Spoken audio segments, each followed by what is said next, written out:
Okay, so now let's talk about the mechanics of fills.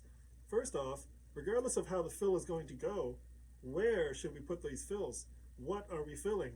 So, as I said earlier, fills fill the boredom. So we're going to put it to the end of a passage. Let's make the passage 1 and 2 and 3 and fill and.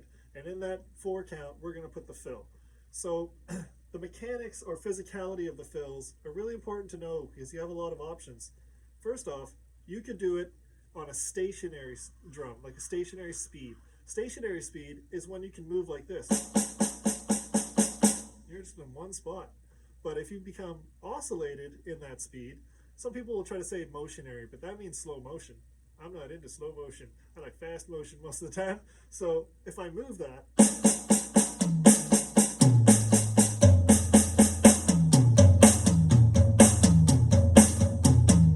now I've oscillated that speed. So you can move in many different ways with 4 different corners of your body. So there's a lot of options to break down in this series, and hopefully I'll have good examples of each. So what you want to understand first is with the hands, there's pushes and pulls.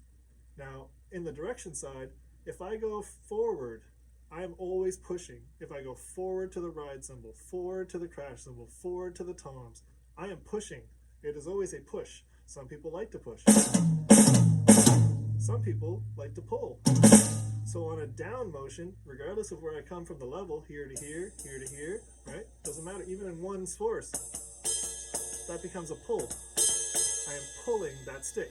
So there's pushes and pulls. Forward is a push. Turning right is a push. Turning left is a pull, and pulling downward is also the pull. So you have pushes and pulls. Pushes and pulls. That's just how it feels. You can argue that if you wish, but that's how it feels.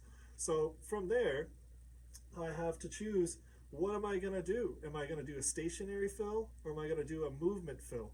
So I'm going to start with just 2 notes, and I'll be back with the demonstration.